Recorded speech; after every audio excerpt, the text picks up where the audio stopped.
It's okay. I only got back shortly before time. I didn't have time to get ready before it was time. And then Discord decided to not be cooperative. Hello, everybody. This is the first working stream in like 3 weeks, so welcome back. You missed a lot. Doesn't matter. We're gonna push through. You'll catch up. Who would like to give us a recap of what happened last session? I suppose I can do that. So obviously, quite recently, actually I don't know whether they're even familiar with this fact, one amongst our number had been kidnapped by the man unremembered, and the people he was in the room with both got slaughtered. However, it was recognized what sort of monk the dead monk was, and so we went over to go talk to those monks. Now, unfortunately, the monks had other visitors. Said visitors locked them all in their room. Said visitors spread flammable oil all around the temple. Said visitors decided to attack us after pretending to be the abbot and another monk. A fire happened, and basically Through nobody's fault. And basically every single one of the monks burned to death. The abbot survived, miraculously. A full-on fight ensued with these two individuals. Asako Hiroshi used his new spell and basically ripped a new one right in one of them, despite the fact he basically had his guts hanging out of him at the time. What else? We shot down the strange craft, the strange paper lantern that sucked up these beings after they were starting to lose. Our kidnapped companion mysteriously managed to come back to Office 34. Apparently, the organization behind all this nonsense is very interested in him.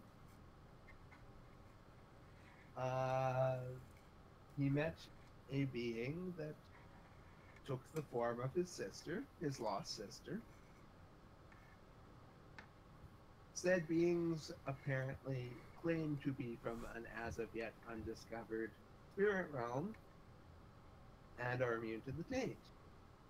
This organization within the Phoeni-X clan, and it was slightly implied other clans, is looking to breed a generation of warriors who are immune to the taint so that the Shadowlands can just be swiftly dealt with. Despite the fact that this is obviously some other form of spiritual impurity. But they don't seem to care about that.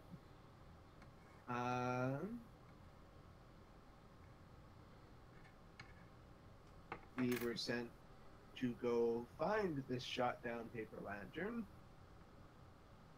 And our Lord's Lord was there. And she told us to go do some other inconsequential tasks. And the Ronin that keeps visiting one among our number looks just exactly like her.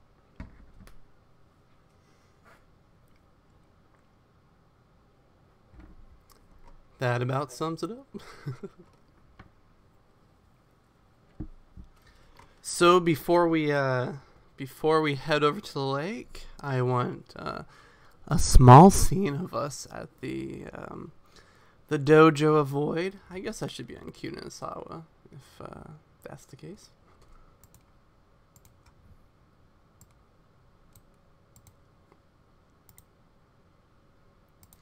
There we go. We're at that Temple of the Void because last session also Asako Hiroshi got promoted to the rank of Tensei. So yay! I'm a direct student of the Master of Void.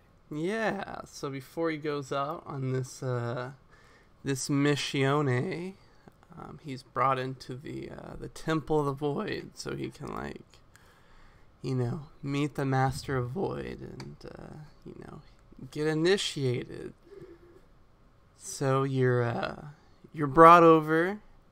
Some attendants, have drawn a bath for you, get you all cleaned up. They present you with some ceremonial robes befitting of a man of your station. Not that Which you are care. far fancier than Asaka would normally wear. For sure. Because he's an ascetic, so he does not normally go for fancy clothes. Yeah, you look a little out of place. Oh, but, they bring you in. The other four Tensei are present in the dojo. A rare assemblage of the students. The students under the Tensei are not there because, private meetings and all. There's your master, who's also Tensei. Now you're the same rank. He gives a short speech. He says, in a short time in Kunisawa, Hiroshi has proven to be a powerful Shugenja with a sharp mind and a curious wit. So we're happy to have him amongst our numbers, and everybody gives a nod and bows to you, and you're presented with the title of Tensei. It's very exciting. But the more exciting thing is the fact that you get to talk to the Master of Void.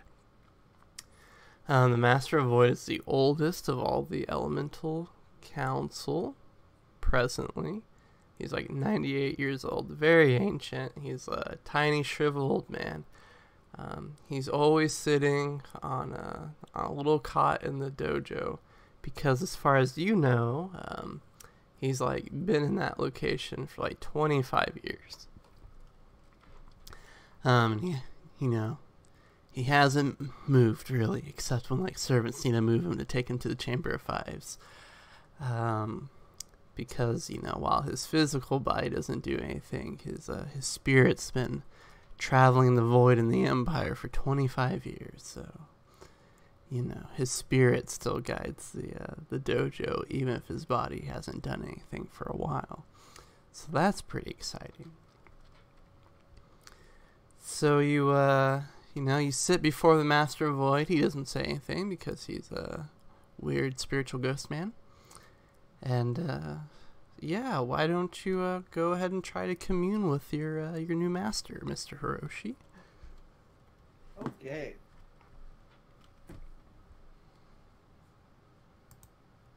Character sheet's taking a very long time to actually do anything.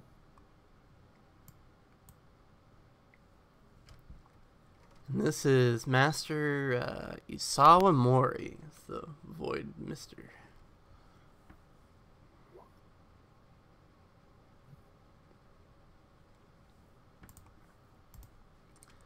Alrighty, so with your connection to the void, you too are able to exit your body, and there with the force that binds everything, but is it really real? Who knows? The void.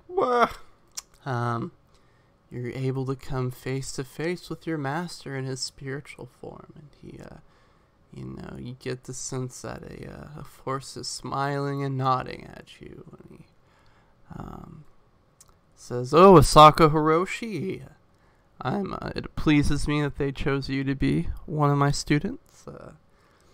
I've been kept abreast of your adventures through the Phoeni-X clan, and they've been very exciting, I must say." I am honored that you would consider me so worthy of attention. What about yourself? Do you think you're worthy for this position? I cannot know with certainty whether I may meet the expectations placed upon me, but I do know that I shall try my best to exceed myself at every opportunity. Ooh, a wise frame of mind to be in. And so if I'm, it's kind of hard to tell from the other side, but you're looking to find the truth to some great crimes, is that correct? Crimes against the Empire? I fear that those among our clan may be trading one form of corruption for another. He says, truly dire, acts. And you see that before you guys is like a giant stone door. It has little tiny cracks in it, and through the cracks are like little strings of light kind of poking through. Would you like to make some sort of a like void lore roll or something to that effect? Lore elements? Yeah. This is not going to be very good, because Asako Hiroshi is not particularly intelligent. Oh wait, I forgot I've got 3 ranks in it now. So maybe it won't be so bad, but he still isn't very intelligent. But who cares when you're exploding? Yeah, knocked out of the park. You recognize this from some study and some book learning. This is the door of truth, because the void encapsulates everything, and the true nature of things are often sealed where they can do the least harm, and they're kept behind this door in a very metaphysical sense. And he says, of course, all the answers are behind this door for those who dare to crack it open. It opens from time to time to reveal truths, but it's just small cracks. Only the bravest of people dare open it themselves, and when they do, it costs them a terrible price. And he looks askance and says, I opened the door once, you know. May I ask, my lord, is that what put you in the state in the physical world itself that you are in? Yes, I gained some great truths, but at the same time I lost my body and, for the most part, my memories.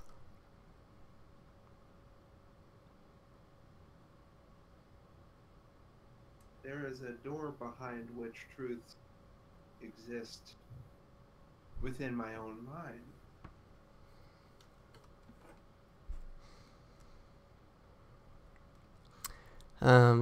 The door to truth takes many forms.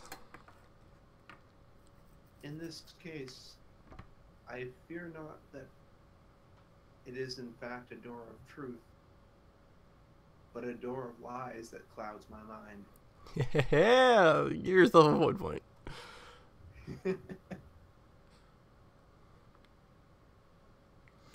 Well, truths are made to be discovered, and Hiroshi lies. Lies are meant to be dispelled. And with that, you're back in the dojo as people, congratulate you for your new position, and don't get too comfortable at Office 34, because now that you got a teaching job, that might start eating up a lot of your time. So who knows? May I ask when it is likely that I will receive my first student? Well, Winter Court is just around the corner, so we'll probably, during those events, we'll probably be assigning you with your new pupils. Sako would bow politely. Sweet, sweet. And with that, we, head on with the plot. So you guys have called in the favors. the Bushi who Asawa Sai helped out, got an ally with in the very first session. You called him up. You called up the Ronin. Anybody else you wanna? Any other favors you want to cash in? I can't think of any. I didn't even remember the Bushy from the first session, so. Say it. I believe it would be the ones that were involved with guard duty and such at that estate where Mr. Dr. River was. No, Right. Yes. Good times. Wasn't it the son or something? The guy that had the lantern? Yes. Right. So you call him up and the Ronin, and they set off to do the toll booth check. Now, depending where we end up in our session, that whole plot remains in a point of quantum uncertainty. So we'll just see what happens. We might do a session with Jordan, with you playing the NPCs. It just depends on what happens this session. Schrodinger's Ronin. Yep. So they head off to the toll booth, and you two, Umbayashi as well goes off with them, and you two head to recover a crashed UFO, which seems like a much more exciting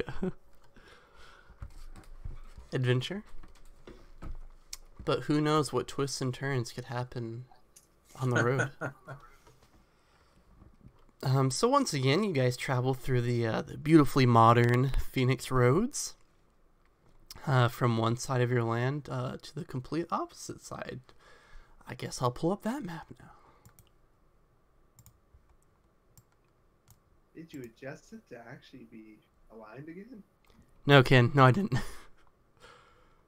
You had to bring that up. I mean, while it was loading, I could see the jankiness.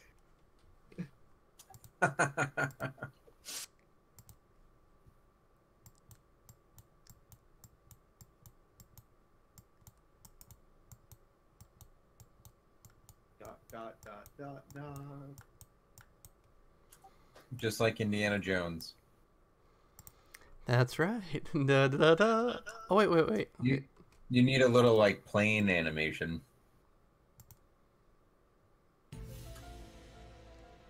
Oh, yeah, you forgot to do that. That's like much worse travel music than the Indiana Jones theme song. Yep. And so with that, you guys, like after a while of travel, you arrive at the beautiful scenic. The whole time I should have looked at the name of the lake, but I didn't. Kanata Tori, is that right? I believe so. Ooh, Kanata, that's to play music, I believe. So, what is that? The lake that plays music? Oh well. Let's not worry about it. So you guys arrive at this vast and beautiful lake. Yes, you guys arrive just as sunset because I want the session to be dramatic and at the night. So you guys get there when Lady Sun is heading off towards the horizon. You all wave her farewell, and Ken, as you're standing upon this lake, the sun's reflecting off of it. There's the mountains in the background. All the ships are coming in for coming into dock, and you're struck with a bit of serenity, and I believe we forgot to unlock your memories last session. So would you like to make that roll? Why, yes, that would be meditation void. Yes, sir. I will void point it with that nice free void point.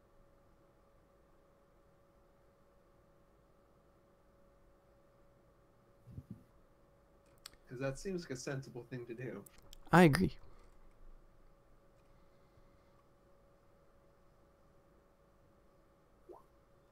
Crushed it. Very good. So you look outside and say, "Oh, 1 moment, please." And you meditate. You put your thumb on your forehead. You take a few deep breaths, and then you're transported to a conversation you had a month and a half ago. So the man unremembered, or the remembered man, as he now is, walks in, paled-faced dude. You know the description. He greets you as usual. You get an icky feeling around him as you feel as if you should strike him to hell, but you don't. GM Fiat. So he greets you and he sits you down. You're like, "Why are you here?" And so he's like, "I'll tell you." And so he informs you that he's blocking off this conversation because it's going to act as kind of a fail-safe. If you're able to, at any point in the future, unlock this memory upon yourself, then we can reasonably assume that Asako Yuri has betrayed us and given you the location of Asako Suri. Therefore, if she's a traitor to the organization, we would like her dealt with, which is where you come in. She's not only a traitor to our organization, but the empire at large and her own clan. So he tells you the name of a village, which is God, I can't read it. Shiro no Ojiro Oku? Woof. This village right here. Nice. That you passed on the way there. Within that village, the Blue Lotus has a temple, and in that temple there's a little archive on Asako Yuri, and it's full of some of the worst, the more reprehensible things she's done for our organization. And all you need to do is go to the temple and tell the guards that you are working on Operation Starfall, and they will happily hand over all the evidence to you, with which you can use to take down your corrupted leader. That's terribly handy. Almost too handy. Well, I assure you, it's doing both of us some good, so mutual benefits and all that.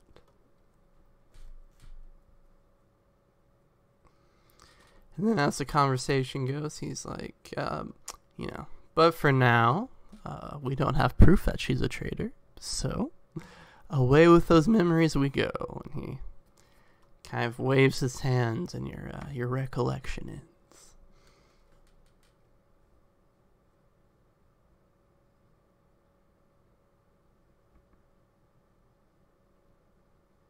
Asako would start blinking in disbelief. What is it, Asako-san? I recall precisely what occurred those weeks ago during the supposed boar injury. I have perfect clarity. Perfect clarity, you say? What is it that you saw? Or you remember?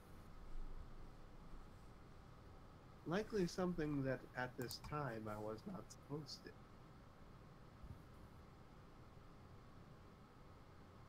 Go on. It would appear that not only was I a hindrance, but also a weapon. It appeared that How so? I know where to find information that will utterly destroy the head magistrate. And this information, how did you come by it? That is the reason why I believe I have not come to remember this on the time frame that the man unremembered wished. Apparently there is some belief within the organization that is associated with the Blue Lotus that Asako Yuri may be a traitor to their cause.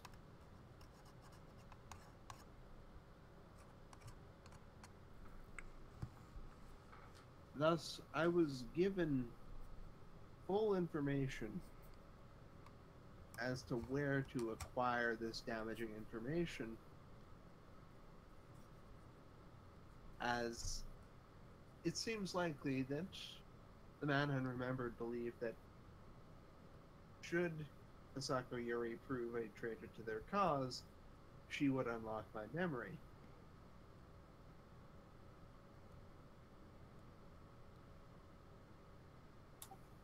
I see.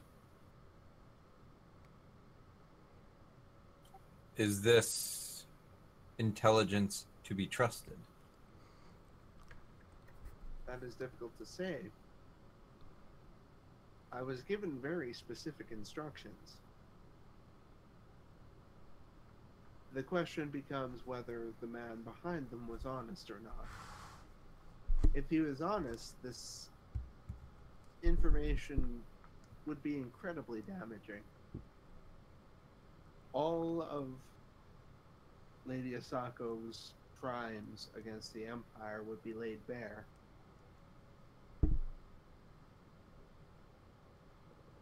But that assumes that the man unremembered believed that the only way I would remember is through said treachery. If that is not the case, and he believed that I am capable, or would be capable, of removing the block upon my memory, then it may simply be a trap to dispose of me quietly.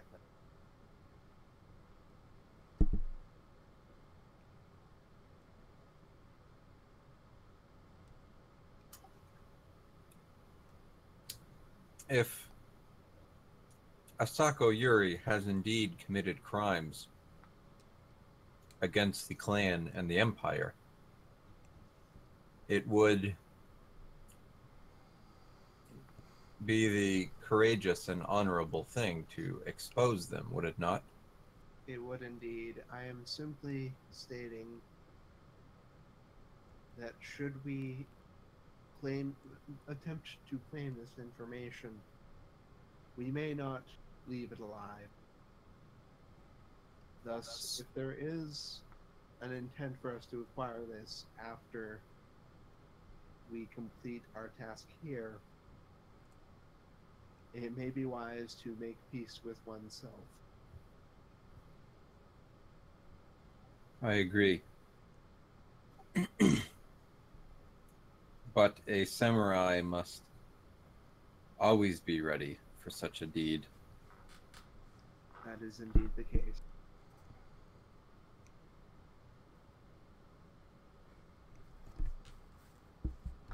Very nice. So you guys head towards the dock where your ship is currently docked. As you guys approach, you see there's a gaggle of people talking to each other, and one of them's wearing orange and yellow robes, and so or kimono. So as you guys approach, he sees the two of you approaching, and he raises his arm and gives a wave, and gives an athletic jog over towards you guys. He gives a bow to you and says, "Oh, greetings, Office 34, is that correct?" And he bows again and he says, "I am Lieutenant Shiba Ryota. I'll be your salvage expert on today's expedition. You are Office 34, correct?"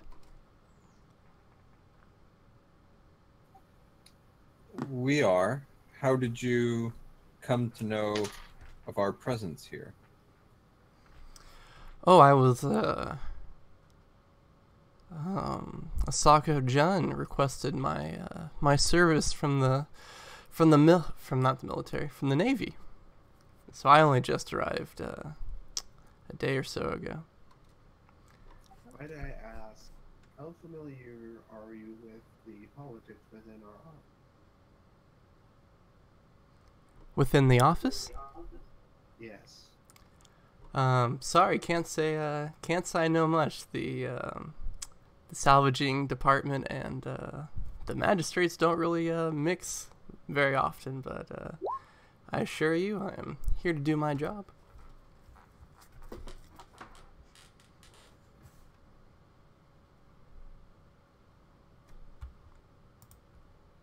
And your friendship is with Asako Jun specifically, and not with the other members of our hierarchy? That's correct.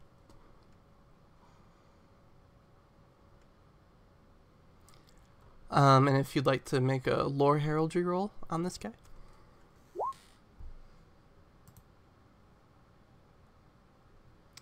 TN 20.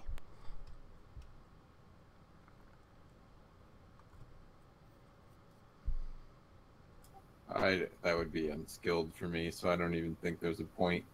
I will void point and I have the scale. Okay. It's probably going to be a terrible roll regardless, but you know, better. Yeah, no. I'm just not smart enough. He's just a lieutenant. Who knows? Maybe I actually forgot I have that intelligence bonus, so I'll roll. I could get it. Okay.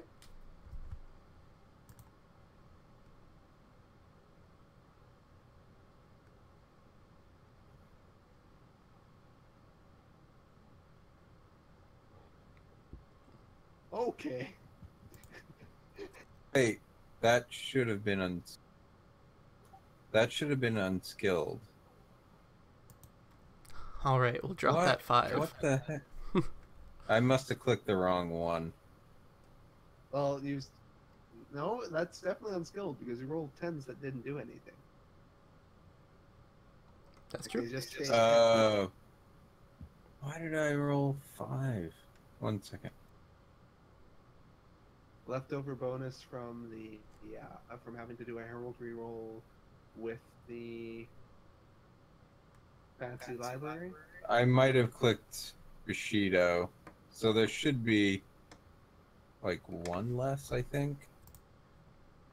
Yeah, just drop the 5 off the end. Yeah, it's still a 30, so you're fine. You've heard of this guy. You know, you hang out with the uppities ups a lot. He used to serve on the Peaceful Dawn, which is one of the few like warships that the Phoeni-X have. Has slots for 8 Shugenja, 2 for each element. No void Shugenjas. He served on that for a long time, and then he basically transferred over to the service that salvages like sunken ships and stuff like that. So he works more for the merchant side of the Phoeni-X clan now. Kind of went into the private sector. Okay. He gestures over towards the docks, and there's 4 fellows who are talking to each other. He says, "That's my crew. They're all expert divers, and they're all like, you know, deep sea trained, so I'm sure a lake shouldn't be any problem for us." And he gestures over to an older man and a young man, or like a boy, really. He says, "That's foreshadowing." Yeah, that's the owner of the boat we're gonna be renting today. We're not renting, but you know, procuring today. I'll be driving the thing, but you know, he wants to be there.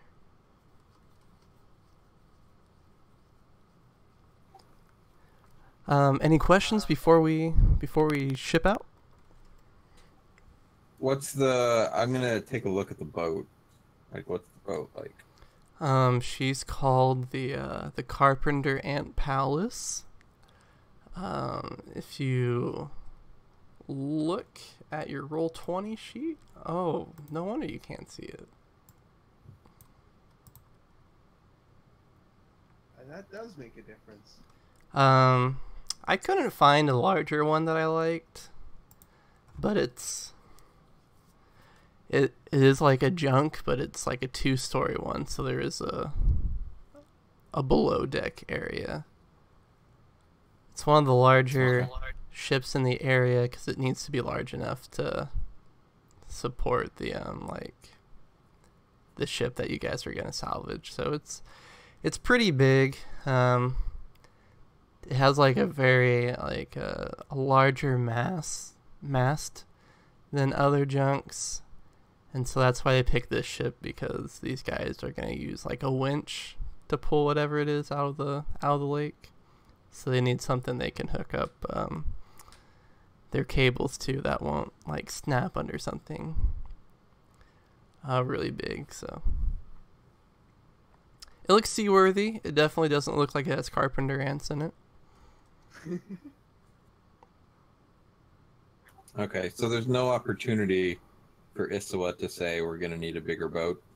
No, this is the big boat. Oh, what's that reference? I know that reference. Jaws. Oh, yeah. Cool. So he's like, all right, then I'll get the men mobilized. I think we'll be shipping out in 30 minutes. Should do that. So if you guys wanna relax, and as Back meditate. yeah, there you go. So as he like bows to you and leave, a bird comes out of the sky and lands on Sai's shoulder. And then it kind of shudders for a second, and the bird turns into paper and falls to the ground. All right, I shall pick up the paper and read it. I assume I've seen this sort of magic before, the spell, so I'm not too shocked or whatever. Okie doke, you guys now have a new note. This is one of the things that's subject to change, depending on Jordan, what we do next session. But this is the current reality we live in.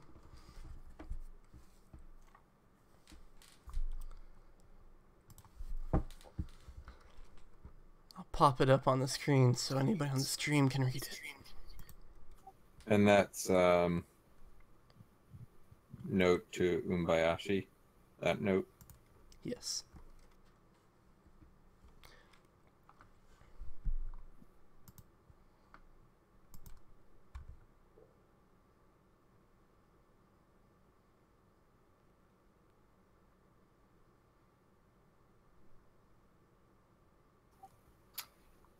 All right.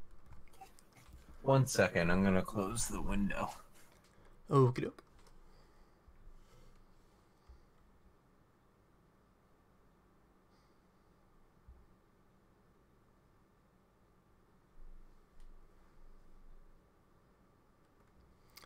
Oh, make your meditation roll, Ken. Oh, great. Yes. I should do that. Even though it's basically a formality. Oh, what a surprise. You know, I should start doing a thing I contemplated doing on a woody monk that I thought up and rolled up and then the campaign never materialized for. Starve yourself? Yeah, just forget to eat most of the time.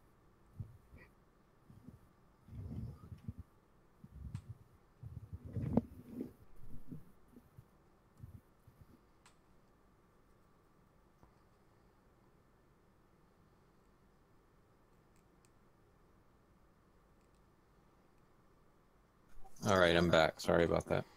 Welcome back.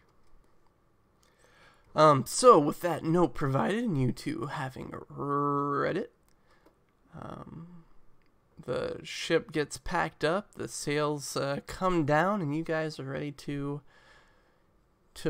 to board the boat. Very exciting. So how many ranks does everybody have in sailing? I have none, I believe. Let me just double check that. I assume I have like 100. I'd be surprised if anybody had even one rank in it. Yeah, I don't have any. I have one rank in the other campaign I'm in. Yeah.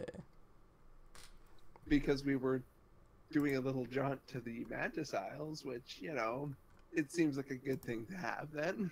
Yeah. Alrighty, so I have 0. 0. That's fine. You guys board the Carpenter Ant Palace, and with that, you guys set off to the lake. Oh wait, 1 second. Production value.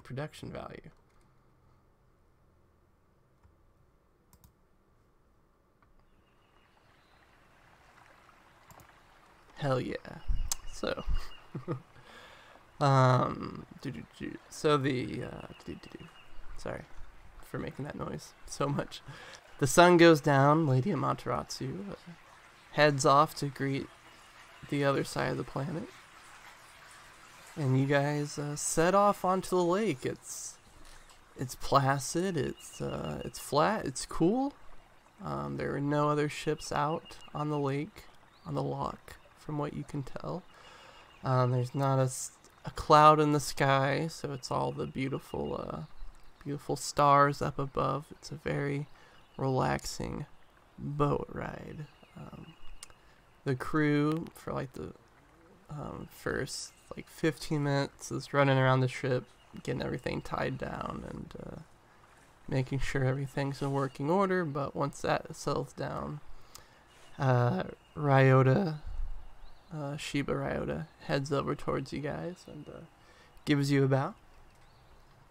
He says, "So I haven't been informed on what exactly we're salvaging from the lake. Can you guys enlighten me?" It may be why to think of this as not having happened. Oh, I see. So yes, you are correct. You have not been informed. Oh, very well, very well. I won't ask magistrates what their business is. This is very uncomfortable for me to request, considering I am a man who prefers honesty and transparency. But this is a matter that is of a gravity that may affect the entire empire.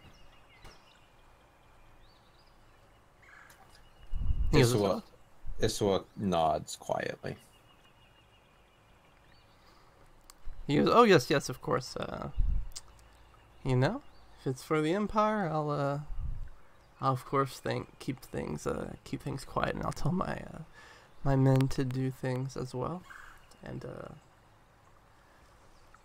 with that, he looks a little uncomfortable, but then he turns over to Sai and says, "Sawa Sai, that was your name, right?" Yes, that was my name. Any relation to the Can I help you? the Master of Fire? He is my grandfather. He sort of gives his hands a quick clap, and he's like, "Oh man, that's last year actually. I was a part of a crew that salvaged one of the did a salvage op on one of the Gaijin ships, sunken in the Bay of Otosan Uchi. So that was very exciting, and it was sunk by your grandfather, and he did a number on that thing. Not much left." What was it like? The ship, I mean. Oh, much like... Did it look like this ship? No, it was much bigger, and it went beneath the water instead of floating on top of it. I don't know how to explain it, but it was their sails were much bigger and very oddly shaped. I don't know.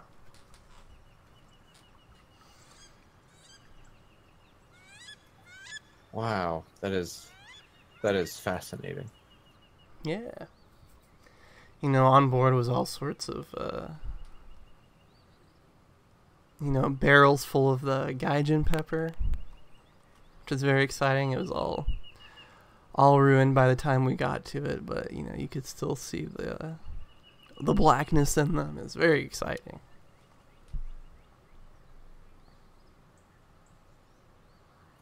May I ask the purpose for salvaging the ship?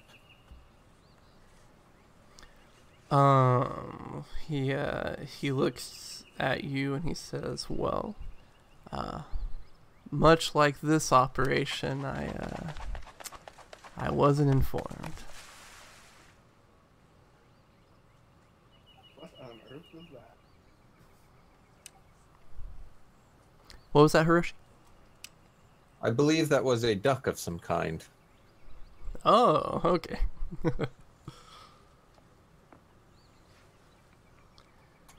Is it common in your duties to have to work without any answers? No, usually sunken ships are pretty closed case, but you know, sometimes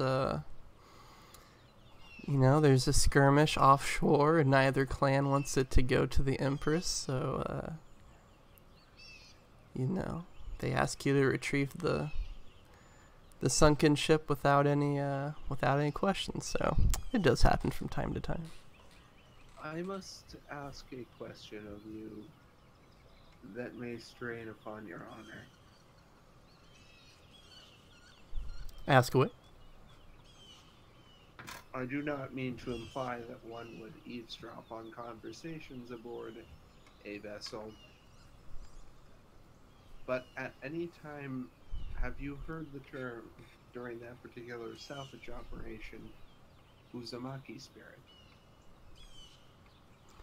With that, there's like that dramatic like gong music, you know, it's like gong when like a keyword's been dropped in a movie. He's like, the Uzumaki spirit. He kind of laughs nervously for a moment. He goes, where have you heard something like that before? In more than one place, I am afraid. He says, well, yeah, but not with my job. My sensei, the captain I learned how to salvage from, he apparently had something to do with the Uzumaki spirit. He'd tell tales of it all the time. And how do you guys know about that? I thought that was just a tall tale. I fear it may be connected to a great many things.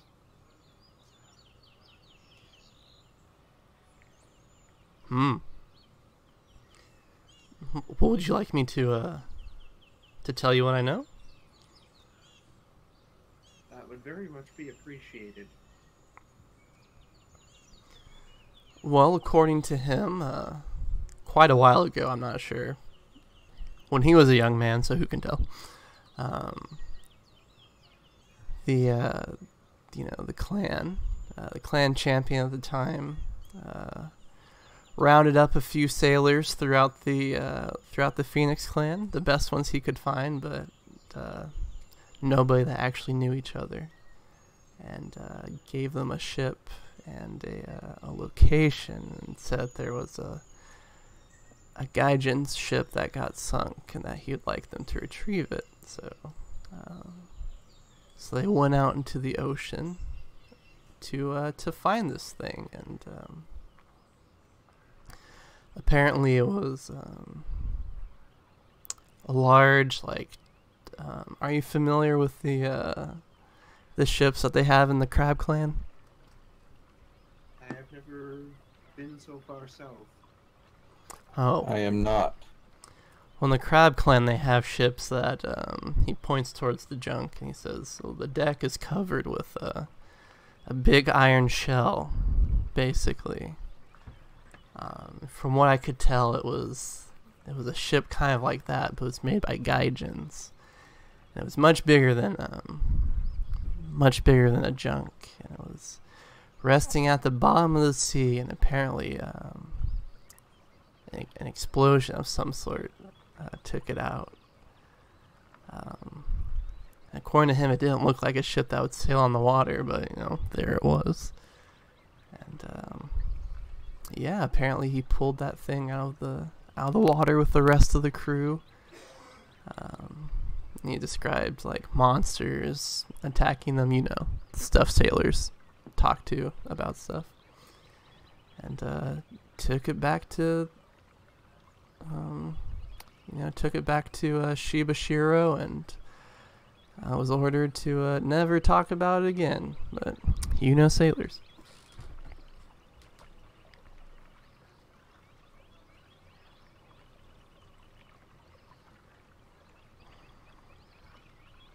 Ordered by who to never speak of it again? Oh, the last clan champion. I turned aside, looking very concerned.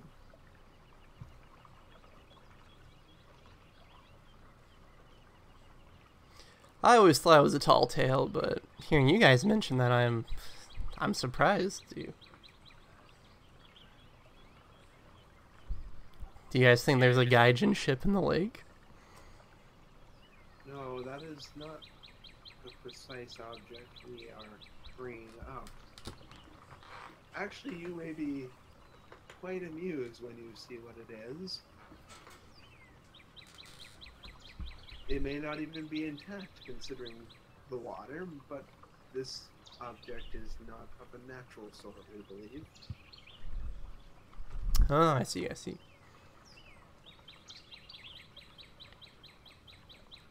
And around this time, there's a loud like shuddering noise that comes from the back of the ship, and Ryder immediately jumps up and he's like, "What is it?" And he runs up to the back of the ship, the aft,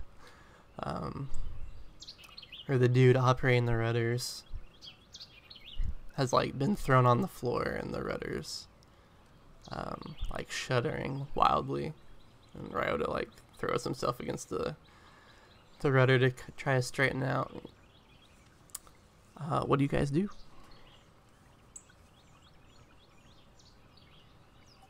So I'm gonna go with Iswa. This is probably his first time, one of his first times on a boat this large and in a body of water this large. He's probably looking like pretty concerned and looking around. Yeah. Asako would probably be having a very similar reaction. He's not been on a boat before. Not even a small boat. What is going on? And Ryder's like gritting his teeth as he's trying to get the rudder under control. He says something's caught in the rudder. It's trying to, it's clogging up the mechanism. And he looks at you guys and he says, "Can you try to lean over and see what it is? If we can't get the rudder working, we're not going to be able to steer our way through some of the sandbanks in the area." Asako will possibly peer over the edge. Yeah. I'll let Asako, and I'm kind of like, I guess I'll be there ready to like. Actually, I think I would probably stop Asako from doing that and then peer over the edge myself as the like resident bushy. Okay. Roll perception for me. Investigation. It's a TN 15, but raises are available. I just increased that, so here we go.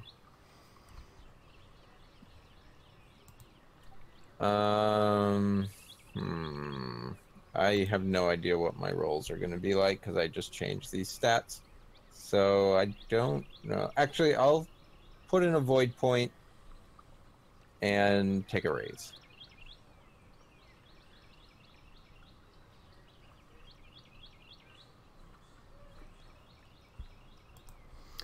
Okay, it looks, first glance, it looks like there's a seaweed or some sort of similarly type thing like stuck in the rudder. But it's like, it's white in color. And you're like, what? And you kind of like get a lantern and you shine it. And you see that the, there is a bit like stuck in the rudder. But then you kind of like trail it back and it's kind of trailing off the rudder and it goes back for like 10 meters, whatever this is that's like kind of caught in the rudder. It's not like a kraken tentacle or anything, it's just like this like filmy material is trailing off the boat for a long ways. And it's white? Yeah, it's white. I'll just kind of turn back to the captain, to Sheba, and shrug and say, it's some sort of white thing.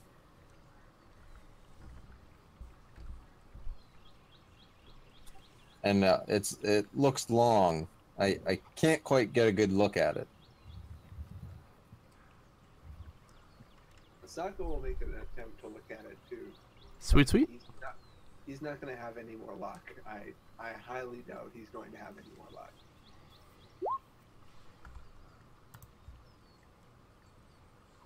That was a really good roll. Yeah. You had one less luck than him. Yeah, you know, it's a... I guess since he's already identified it... Yeah, you know, you also see what he's seeing. It's a, you know, some sort of long, like, tube of, like, material that's caught in the rudder. And Ryota like, kind of loses his friendly demeanor for a second. He's like, well, dislodge it. How far down is the rudder? It's out of arm's reach. It's like 4 meters. Oh, that's way out of arm's reach. Can you... 4 meters, that's like 4 yards. Roughly, I think. Yeah, it's a little more, I think. That was sort of a metric joke. I'll look around to see if there's some sort of like oar or a pole or something. I was thinking of using my bow, but you know, that's way too far. That's quite the cold shot. No, bow as in staff. Oh, gotcha. Yeah, there's an oar that you can try to use to get it out. So yeah, that's what I'll do. Sweet. Make a staff or spear roll to try to dislodge whatever it is.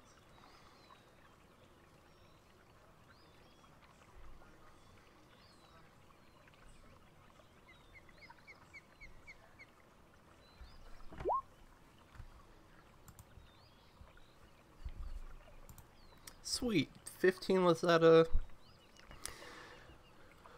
what I wanted. So yeah, you take your spear and you kind of lodge it in the mechanism and kind of scrape along until you've dislodged this white substance. And once you like get off, you see the white trail kind of just float off on the water. And you guys leave it behind, and you all shake your heads, and you go, industrial pollution, terrible thing. But you notice, like, when you pull the spear back, you actually have a bit of the material, like, caught on the edge of your spear. And so when you, you're like, curious, so you kind of peer at the material, and you notice that it looks like it's got scales on it. this material.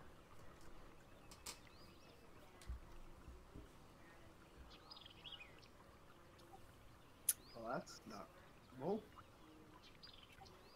I assume they're not like fish scales, but scales of some sort of reptile. Yeah, I'd say so. I'll show one of the closest sailor, and I'll say, "What is this?" And they're like, whoa. And one of them like calls another one over, and he's like, yep. And they call Ryota over, and he's like, well, F you guys. So the consensus of the sailors is that it's that's an Orochi skin, is what they all say. And Ryota kind of like smacks him on the head, and he's like, okay, Orochis can't live in a lake.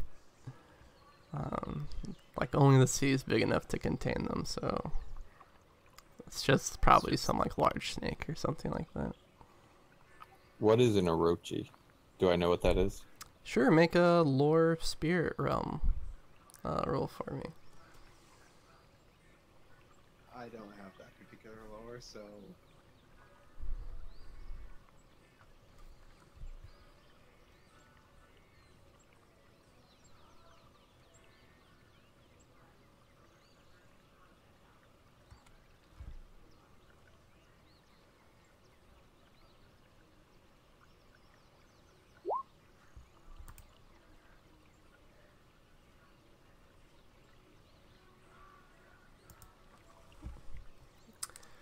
You don't know what they're talking about. Sailors are goofy. I'll ask. An Okay. Orochi? Oh, and Ryota like waves his hand and he says, "Oh, they're like sea monsters that live in the ocean." He looks at the sailors. But they're nothing to be worried about. This lake, as big as this lake is, it's still too small to contain something that size. They're huge.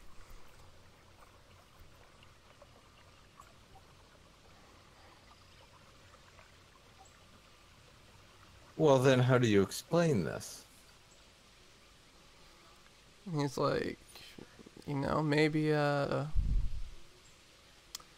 could be a colony of snakes, and just after a while their like sheddings all just got into the water and kind of formed one entity, one like cloud of skins. Could be that. I don't know.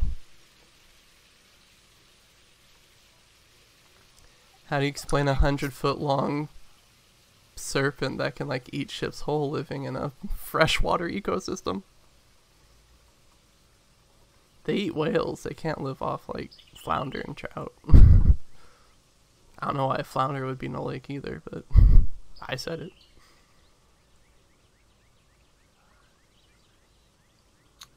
Very well then.